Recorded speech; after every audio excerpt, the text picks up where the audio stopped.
much for joining me today. I'm really happy to be back again with you today, featuring new Neat and Tangled products from their November release.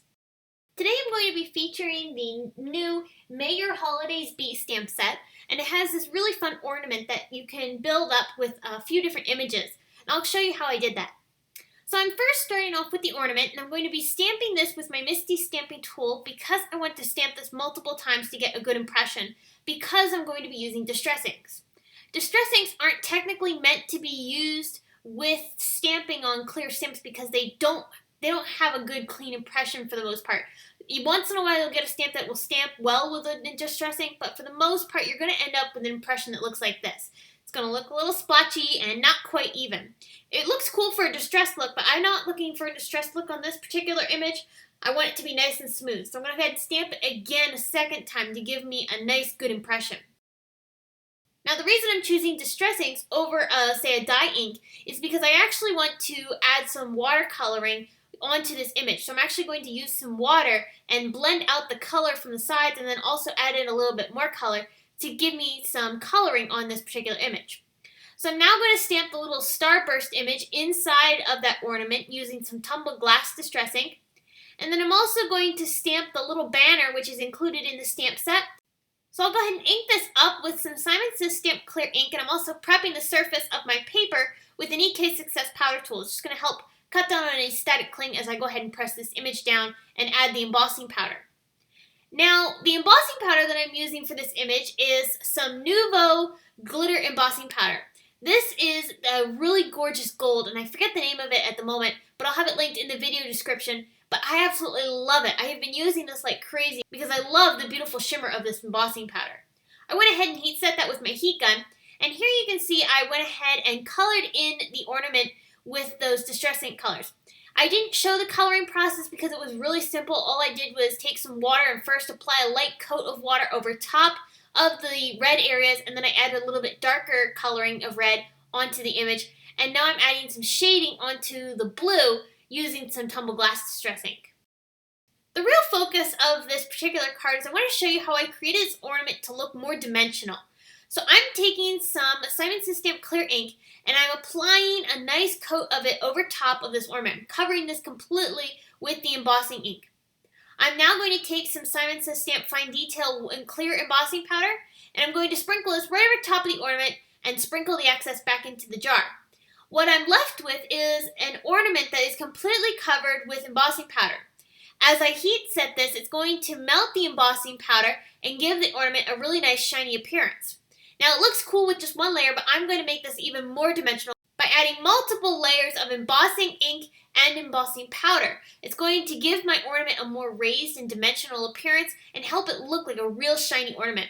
By the time I finally finished all of the inking and then adding the embossing powder and melting it, I put about 4 layers of embossing powder onto this particular image. And the results are really, really worth it. So I definitely recommend trying that to get a really cool dimensional effect. I also wanted to stamp a sentiment onto this ornament. However, I didn't want it to be underneath all the embossing that we already did. So I'm going to actually stamp this on top of all the embossing. And the Misty tool is really helpful for that because it's not going to shift as I press this down. If I used a clear block, I might have shifted the impression and not gotten something quite so crisp as I'm getting right here.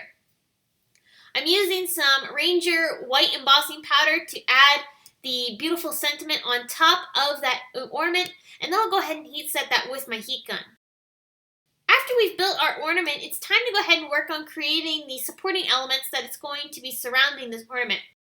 And for this, I'm using the Bright Baubles stamp set from Neat and Tangled. This is an older stamp set, but it's one of my favorites. I really like the ornaments that are included in this set, but I felt that this little branch image would be perfect for using as an evergreen bough to hang my ornament from, so make it look like it was hanging from a tree. But I'm stamping those first in some light ink, and then I took those second evergreen boughs that I had stamped with some darker ink, and I stamped those onto some white cardstock and fussy cut them out, and I'm popping them up off of my card.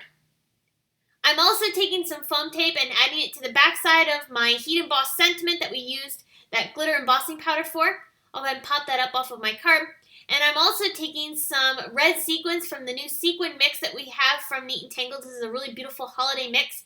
And I'm going to go ahead and glue some of those down around my ornaments to be little berries and I think that really adds a nice pop of red. The ornament I also popped up off of my card with foam tape. Now another thing I want to focus on is how I added on this ribbon to my card, and what I did to really finish off this ribbon nicely. I used the We Are Memory Keepers ribbon cutter. This just came into the Simon Says Stamp shop, and I'm really excited about it. I picked it up right away when I saw it because this is a tool that I have wanted for some time, and I'm really excited to have this now in my craft room. This is really simple to use. All it requires are a few batteries, and once it heats up, there's a little button on the top there that you'll turn on. You lay your ribbon across the base here, and you fold the ribbon cutter back on top of itself and press the button in the center. That cuts and also seals the ends of the ribbon and gives them a nice sealed edge so that way they won't fray.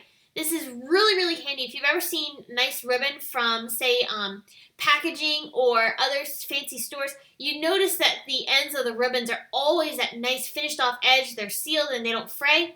Well, this is how it's done. It's really easy.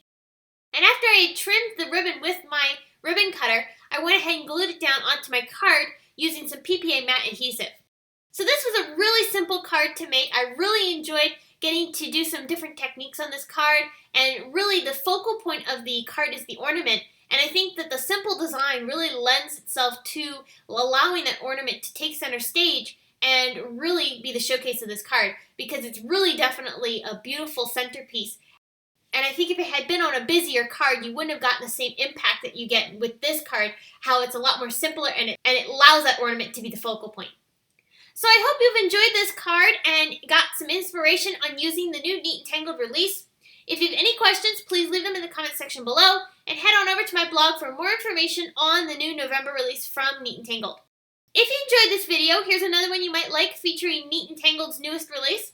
Please give this video a big thumbs up, subscribe to my YouTube channel, and you can connect with me on social media at Facebook, Instagram, Pinterest, YouTube, as well as my blog. Thanks so much for watching. I will see you again soon.